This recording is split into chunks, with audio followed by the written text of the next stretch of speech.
Time था 1967 का और जगह थी यूएसए का न्यूयॉर्क, जहां पर कि स्टेसी कैस्टर का जन्म होता है। इसके माता पिता ने बचपन से ही अपनी बेटी का काफी अच्छे से पालन पोषण किया। जिस भी चीज की उसे जरूरत होती, उसके माता पिता जिस भी तरीके से उनसे उसका प्रबंध हो पाता, वो अपनी बेटी को लाकर दिया करते थे। बिल्कुल इसी तरीके से धीरे धीरे कर स्टेसी अब बड़ी होने लगती है। बड़ी होकर वो ये बात कहती है अपने माता पिता से कि वो आगे लॉ की पढ़ाई करना चाहती है, और उसके माता पिता ने उसमें भी उसका पूरा साथ दिया। धीरे धीरे कर वो कॉलेज जाने लगती है और वहां पर इसकी पढ़ाई काफी अच्छे से चल भी रही थी। और उसके बाद कॉलेज में ही इसकी मुलाकात माइकल वालेस से होती है। ये दोनों एक दूसरे को जब पहली बार मिलते हैं तो इन दोनों को एक दूसरे के साथ टाइम बिताकर काफी ज्यादा अच्छा महसूस होता है, और यही कारण था कि बार बार ये अब कॉलेज में मिलने लगते हैं। आपस में इन दोनों के कोर्सेज नहीं मिलते थे, लेकिन उसके बाद भी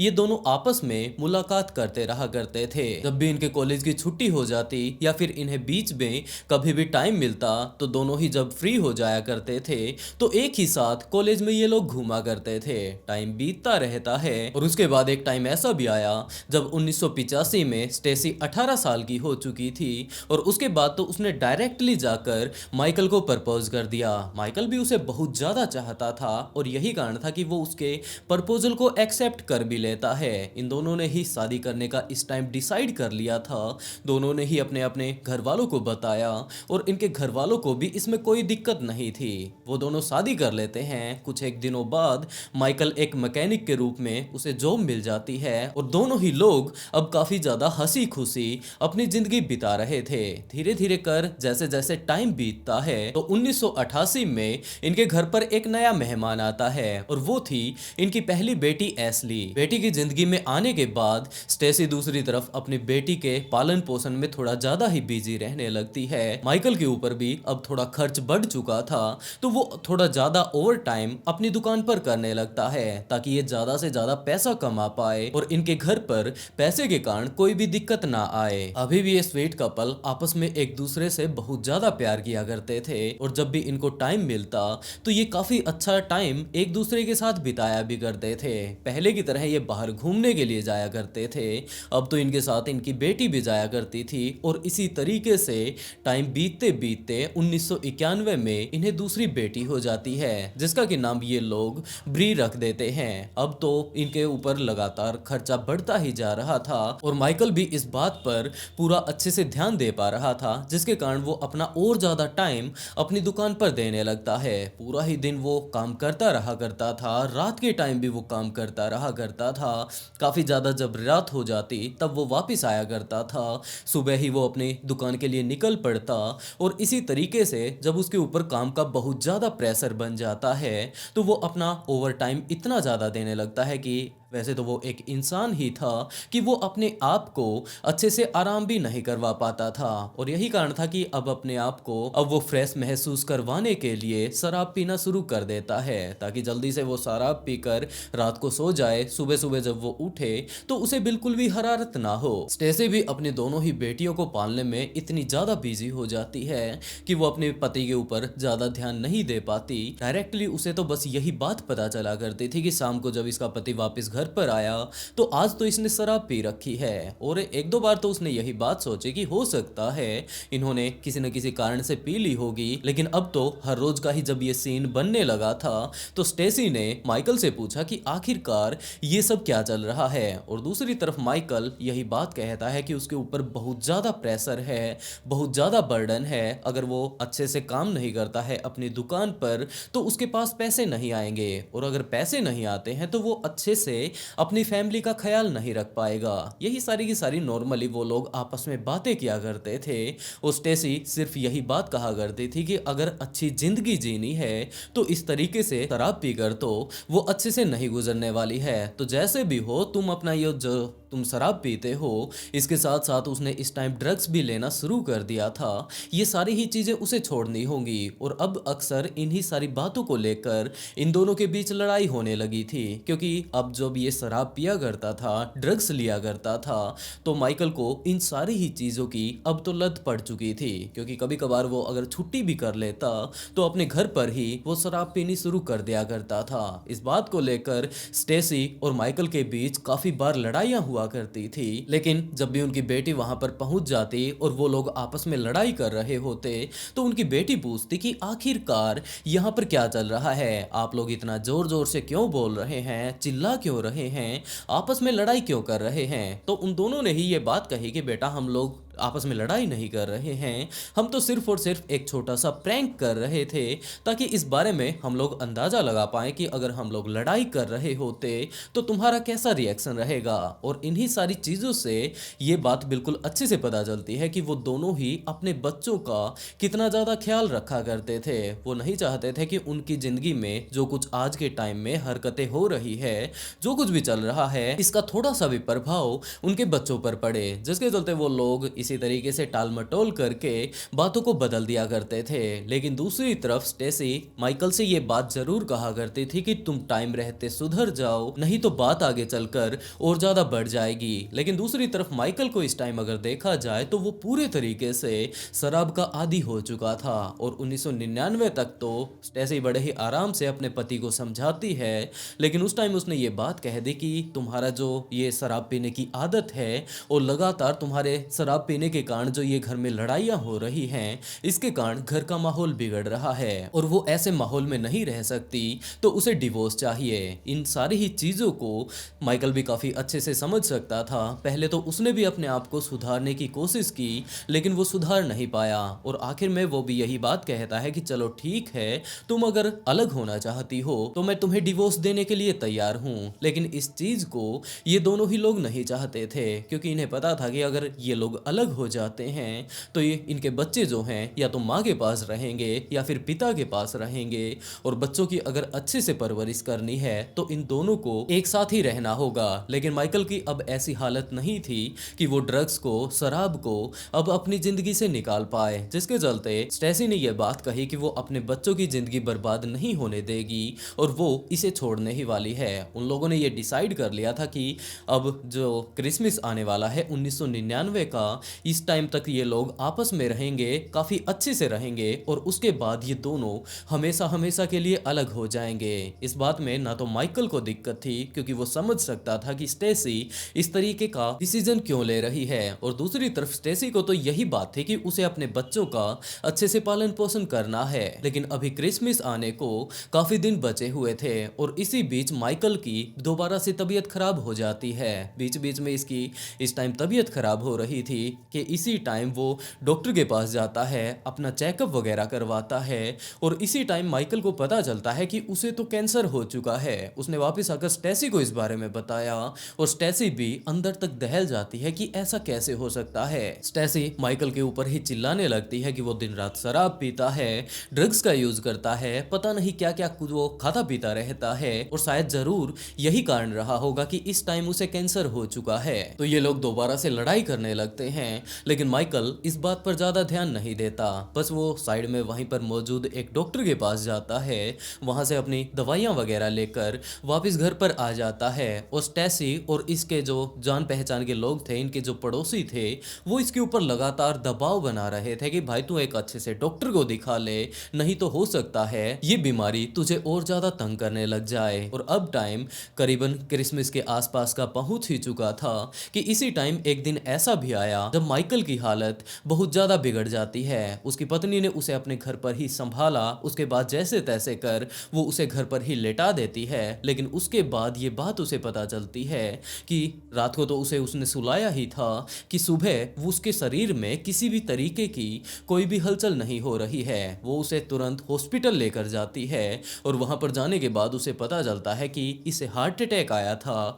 और इसकी मृत्यु हो चुकी है। इन सारी ही चीजों के बारे में जब उसे पता चलता है तो उसने सारे ही डॉक्टर्स से, अपने रिश्तेदारों से ये बात कहनी शुरू कर दी कि मैंने इसे पहले ही कहा था या तो ये शराब छोड़ दे या फिर अपना इलाज अच्छे से करवा ले, लेकिन इस टाइम इसने अपनी जान गंवा दी है। और इन सारी ही चीज़ों के बारे में जैसे ही पुलिस ऑफिसर्स को पता चलता है तो उन्होंने ये बात कही कि इसका तो इस टाइम पोस्टमार्टम करवाना होगा ताकि अच्छे से पता चल पाए कि इसकी मौत का क्या कारण था। लेकिन दूसरी तरफ स्टेसी ने यह बात कही कि जनाब इसकी कोई ज़रूरत नहीं, मैं आपको इसकी पुरानी रिपोर्ट दिखा सकती हूँ जिसमें कि ये बात पहले ही बिल्कुल निश्चित हो चुकी थी कि ये बंदा अपनी जान गंवाने वाला है, इसे कैंसर हो चुका है और इस टाइम तो हार्ट अटैक के कारण इसने अपनी जान गंवा ही दी है। पुलिस वाले भी इस बात को मान जाते हैं और उनके रीति रिवाजों के अनुसार माइकल का अंतिम संस्कार कर दिया जाता है। अगले लगभग 2 सालों तक स्टेसी यूं ही वहां पर मौजूद अलग अलग दुकानों पर जाकर, अलग अलग मॉल्स में जाकर काफी तरह की जॉब करने लगती है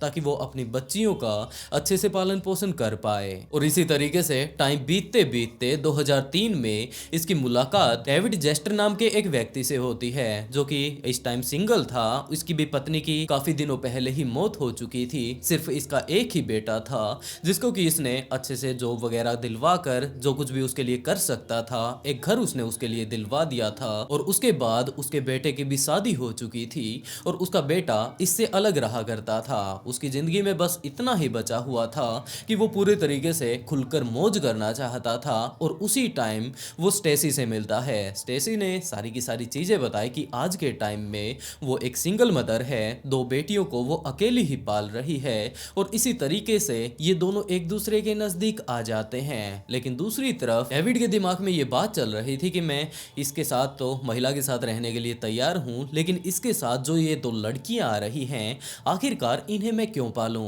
ये मेरी बेटियां नहीं हैं तो इनका जिम्मा मैं अपने ऊपर क्यों लूं? लेकिन दूसरी तरफ वो स्टेसी से बहुत ज्यादा प्यार करने लगा था और यही कारण था कि उसे ना चाह कर भी स्टेसी की दोनों ही बेटियों को अपने साथ रखना पड़ता है। और ज्यादा वो उनके साथ बातें नहीं किया करता था, बस वो उनकी माँ के साथ वहां पर आ चुकी थी तो एक ही घर में वो लोग रहा करते थे, लेकिन वो उन दोनों ही लड़कियों के साथ कभी भी ज्यादा बातें नहीं किया करता था। लेकिन डेविड की भी जो सबसे बुरी आदत थी वो ये थी कि ये भी शराब पिया करता था और जब भी वो शराब पीने के लिए बैठ जाता कभी कभार मूड बनाकर, तो उसकी कोई लिमिट ही नहीं थी कि ये कितनी शराब पीने वाला है। वो शराब पीता जाता और उसकी कोई भी लिमिट नहीं रहा करती थी। एक दिन इसी तरीके से वो आराम से बैठकर अपने कमरे में शराब पीनी शुरू कर देता है और उसके बाद जब अगली सुबह होती है तो स्टेसी सीधा का सीधा जाकर उसके दरवाजे पर नॉक करना शुरू कर देती है कि वो उठ जाए, क्योंकि अब सुबह होकर दोपहर का टाइम होने को है। लेकिन अभी तक अंदर से किसी भी तरीके का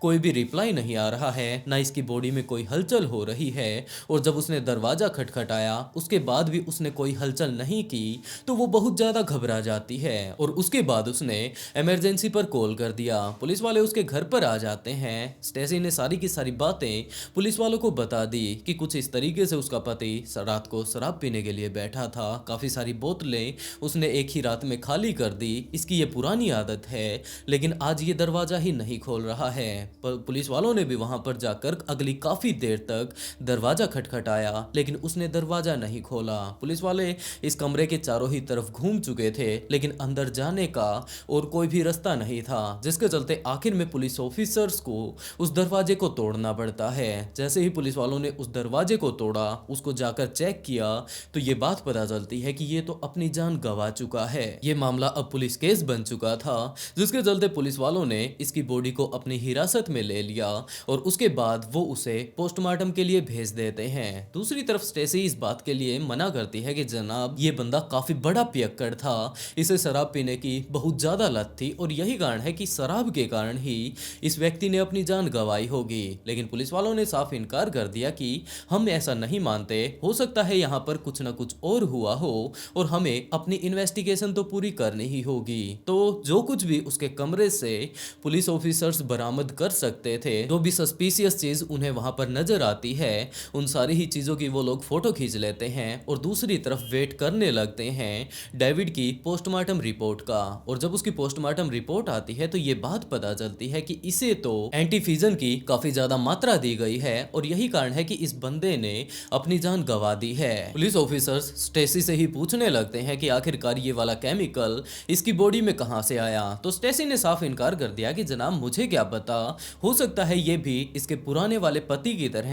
नशेड़ी वगैरह होगा, अलग अलग तरह के ये नशे करना चाहता होगा और यही कारण है कि इसने ये वाला जहर भी नशे के लिए कंज्यूम कर लिया होगा। तो पुलिस ऑफिसर्स को जब इसके पुराने पति के बारे में पता चलता है तो वो लोग इस केस के ऊपर थोड़ी इन्वेस्टिगेशन करने लगते हैं और दूसरी तरफ इसके अंतिम संस्कार की भी अब पुलिस वालों ने इजाजत दे दी थी। लेकिन जो सबसे अजीब बात इस केस में घटती है वो ये है कि स्टेसी ने अपने दूसरे पति की भी कब्र वो अपने जो पहले वाला पति था उसके साइड में ही खुदवा दी थी और अब आगे और भी जगह खाली पड़ी थी। तो काफी सारे डिटेक्टिव का ये मानना था कि पहले वाले पति ने भी अपनी जान गंवा दी थी, अब वाले पति ने भी इसके अपनी जान गंवा दी है, तो हो सकता है इन कत्लों के पीछे यही महिला हो। तो उसके पुराने वाले पति की डेड बॉडी को बाहर निकाला जाता है, उसके सैंपल जो कुछ भी पुलिस वाले बरामद कर सकते थे उसकी जब पोस्टमार्टम करवाया जाता है, उनकी फोरेंसिक लैब में टेस्ट करवाए जाते हैं, तो ये बात पता चलती है कि इसके पुराने पति के शरीर में भी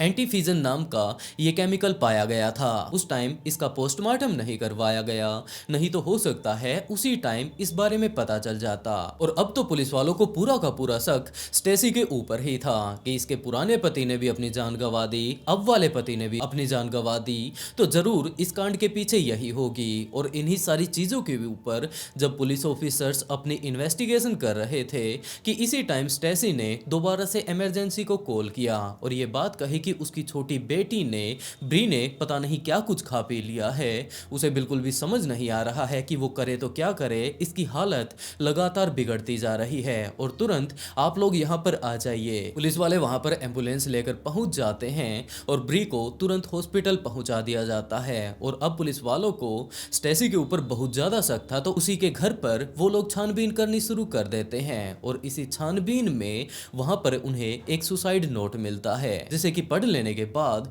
पुलिस वालों को लगता है कि उन्होंने इस केस को काफी हद तक समझ लिया है, क्योंकि ये नोट किसी और के द्वारा नहीं जबकि स्टेसी की छोटी बेटी ब्री के द्वारा लिखा गया था। उसने सारी की सारी चीजों को मान लिया था कि उसके पहले जो पिता ने अपनी जान गंवाई थी वो भी उसी के कारण गंवाई थी, अब वाले पिता ने जो जान गंवाई है वो भी उसी के कारण गंवाई है, क्योंकि पहले वाले पिता इसकी माँ को बहुत ज्यादा तंग किया करते थे, हमेशा ही इसके साथ लड़ाई किया करते थे। यही कारण था कि उसने ये जो केमिकल है उनकी चाय में मिला दिया था और जो ये अब वाला इनका पिता था ये इनसे प्यार नहीं किया करता था, इसीलिए इसने भी इसे मार डाला था। और अब जो यहाँ पर पुलिस वाले हर रोज इन्वेस्टिगेशन करने के लिए आते हैं, पूछताछ करने के लिए आते हैं, इन सारी ही चीज़ों से ये बात साबित हो चुकी है कि एक ना एक दिन वो पकड़ी जाएगी, तो वो अपनी जान खुद ही दे रही है उसी केमिकल की मदद से जो कि उसने अपने पहले पिता और अब वाले पिता को दिया था। लेकिन ये सारी की सारी चीज़ें जब पुलिस वाले पढ़ते हैं तो उन्हें पता चल चुका था कि इन सारे ही कांडों के पीछे ब्री ही है। तो वो लोग ब्री की बहन से भी पूछताछ करते हैं कि बेटा यहाँ पर क्या कुछ हुआ है, क्या तुम यहीं पर थी? तो ब्री की बहन ने इस बात से मना कर दिया कि पता नहीं, मैं तो बाजार उस टाइम गई हुई थी, यहाँ पर पीछे से क्या हुआ। तो वो लोग सीधा का सीधा हॉस्पिटल ही जा पहुँचते हैं और ब्री की हालत के बारे में पूछते हैं कि अब इस लड़की का क्या हाल है, क्या ये बच पाएगी या फिर ये भी अपनी जान गंवा देगी। तो डॉक्टर्स का ये कहना था कि ये लड़की बिल्कुल ठीक ठाक है, आप ज़्यादा चिंता ना करें, इसने जो ये केमिकल ले लिया था इसके पेट से हम लोगों ने वो केमिकल निकाल दिया है। और जैसे ही उसे होश आता है तो पुलिस वाले उसके पास जा पहुंचते हैं और उसे समझाने लगते हैं कि बेटा जो तुमने ये कांड किया था ये बिल्कुल भी सही नहीं था। हाँ, तुमने कम से कम इस बात को मान लिया, ये तुम्हारी काफ़ी बड़ी बात थी, लेकिन तुम्हें जो आखिरी टाइम में ये कदम उठाया है ये बिल्कुल भी सही नहीं है। तो ब्री ने पूछना शुरू किया कि आखिरकार उसे क्या हो गया था और वो यहाँ पर हॉस्पिटल में क्या कर रही है। तो पुलिस वाले और डॉक्टर्स सारे के सारे हैरान रह जाते हैं और वो आखिरी वाला नोट जो कि पुलिस वालों को उनके घर से मिला था वो ब्री के सामने रखा कि क्या ये तुमने नहीं लिखा। तो ब्री ने इनकार कर दिया कि ये तो मैंने बिल्कुल भी नहीं लिखा। और दूसरी तरफ अब स्टेसी की बड़ी बेटी को वहां पर बुलाया जाता है और उससे पूछताछ की जाती है, दूसरी तरफ स्टेसी से भी पूछताछ की जाती है। तो ये बात पता चलती है कि स्टेसी ने अपनी बड़ी बेटी को उस टाइम मार्केट भेजा था। उसकी बड़ी बेटी बिल्कुल इस बात से साफ इनकार कर देती है कि वो मार्केट नहीं जाना चाहती, लेकिन उसकी माँ ने एक लंबी सी लिस्ट बनाकर उसे दे दी थी कि ये सारा का सारा सामान मुझे जल्द से जल्द चाहिए और तुम बाजार जाओ और ये सामान वहाँ वहां से तुम ले आओ। तो उसने ये बात कही कि चलो ठीक है, मैं वहां पर जा रही हूँ। लेकिन आखिरी टाइम में एशली जब बाजार के लिए जा रही थी तो उसने देखा कि उसकी माँ उसकी छोटी बहन ब्री के लिए एक कोल्ड ड्रिंक तैयार कर रही है। तो उसने ये बात कही कि वो सबसे पहले कोल्ड ड्रिंक पिएगी, वो नहीं चाहती कि उसकी बहन अकेली अकेली कोल्ड ड्रिंक पिए। लेकिन उसकी माँ के दबाव के कारण उसे अकेले ही पहले बाजार जाना पड़ता है और उसने यही बात सोची थी कि चलो ठीक है, सामान इतना ही ज़्यादा ज़रूरी है तो वो कोल्ड ड्रिंक आकर पी लेगी। लेकिन आकर वो कोल्ड ड्रिंक पीती उससे पहले तो मामला बिगड़ ही चुका था। और इन सारी ही चीज़ों के बारे में जब पता चलता है तो पुलिस ऑफिसर स्टेसी के पास जा पहुंचते हैं और उसे आराम से बैठाकर उसे एक पानी का गिलास पकड़ाकर ये बात कहते हैं कि जो कुछ भी तुमने यहाँ पर कांड किया है, इस पूरे ही कांड के बारे में बड़े ही आराम से हमें तुम डिटेल से बता दो, क्योंकि अब हमें इस बारे में तो पता चल चुका है कि जो कुछ भी यहाँ पर ये घटनाएं घटी हैं इनके पीछे तुम ही हो। और उसके बाद स्टेसी ने पूरी ही कहानी पुलिस वालों को बतानी शुरू कर दी। उसने बताया कि उसका जो पहला पति था माइकल, उसके साथ उसकी बार बार लड़ाई हुआ करती थी। एक टाइम ऐसा आया जब उसे पता चलता है कि इससे तो कैंसर हो चुका है, दूसरी तरफ वो इससे अलग भी होना चाहता है, तो वो इसे अलग होने से पहले ही मार देना चाहती थी, क्योंकि इस टाइम उसका $50,000 का इंश्योरेंस करवाया गया था और अगर वो अलग हो जाता है तो उसे वो इंश्योरेंस नहीं मिलने वाला था। तो अलग होने से पहले ही वो उसे मार देना चाहती थी, जिसके चलते उसने उसे एंटीफ्रीजन काफी ज्यादा मात्रा में दे दिया था। वो अपनी जान गंवा देता है, उसके इंश्योरेंस के जितने भी पैसे थे वो इस टाइम इसके पास आ चुके थे। और दूसरी तरफ डेविड से भी इसने इसलिए शादी की थी ताकि बाद में ये इसकी भी जान ले ले और उसके बाद जितनी भी इसकी प्रॉपर्टी है वह सारी की सारी इसी के नाम हो जाए। क्योंकि डेविड का बेटा बाद में जाकर पुलिस वालों को ये बात कहता है कि जनाब, जो उसके पिता ने अपनी जान गंवाई है उसके बाद उनकी जो प्रॉपर्टी थी उसके ऊपर डेविड के बेटे का हक होना चाहिए। लेकिन दूसरी तरफ जो उसकी एक नई माँ आई है, उसके पिता ने दूसरी शादी कर ली थी, डेविड की पत्नी पूरी ही प्रॉपर्टी अकेले रखना चाहती थी। और जब उसे ये बात लगने लगती है कि पुलिस वाले अब इन्वेस्टिगेशन करने लगे हैं, इसके इस पति का पोस्टमार्टम अब हो चुका है, इसके पुराने वाले पति का भी पोस्टमार्टम पुलिस वाले करवा रहे हैं, तो उसे समझ आ चुका था कि एक ना एक दिन ऐसा जरूर आएगा जब पुलिस वाले इसे पकड़ लेंगे। तो वो पैसों की भूखी महिला या फिर हम लोग कहें प्रॉपर्टी की भूखी महिला अपनी बेटी को भी दांव पर लगा देती है और उसने एक बड़ा सा सुसाइड नोट लिखकर अपनी बेटी को एंटीफीजन नाम का वही केमिकल दे दिया था। और उसके बाद उसने यही बात सोची कि शायद वो बच जाएगी, लेकिन हो सकता है ब्री अपनी उस टाइम हॉस्पिटल में जान गंवा देती तो वो बच भी जाती। लेकिन इन सारी ही चीजों का जब खुलासा हो जाता है तो उसे कोर्ट में पेश किया जाता है और उनके दोनों ही पतियों की जान लेने के जुर्म में उसे 2 उम्र कैद की सजा सुनाई जाती है। इस टाइम इसने अपनी बेटी के भी जिंदगी को खतरे में डाल दिया था, जिसके चलते अलग से उसे 4 साल की सजा सुनाई जाती है। वैसे दोस्तों, आप लोग इस केस के बारे में क्या सोचते हैं, जहां पर कि एक महिला पैसे के लालच में अपने प्यार को, अपनी बेटी को तक कुर्बान करने के लिए तैयार हो जाती है। आखिरकार आप लोग ऐसी प्रेमिका और माँ के बारे में क्या कहना चाहेंगे? तो मैं ऐसी घटनाओं को देखकर सिर्फ और सिर्फ एक ही बात कहना चाहूंगा कि ऐसे लोगों से अपने आप को बचा कर रखें और इसके अलावा अपने परिवार का, अपने यार दोस्तों का ख्याल रखें। और दोस्तों, अगर वीडियो पसंद आई हो तो वीडियो को लाइक कर ब्लडी फाइल्स को सब्सक्राइब जरूर कर लें, क्योंकि इसी तरीके के काफी सारे ट्विस्टेड केस मैं यहाँ पर लेकर आता रहता हूँ। और इसी के साथ दोस्तों, आज का शाउट आउट हमजा हुसैन को, and write a beautiful comment to get a shout out in next video. बहुत जल्द मिलते हैं एक और नए ट्विस्टेड केस के साथ।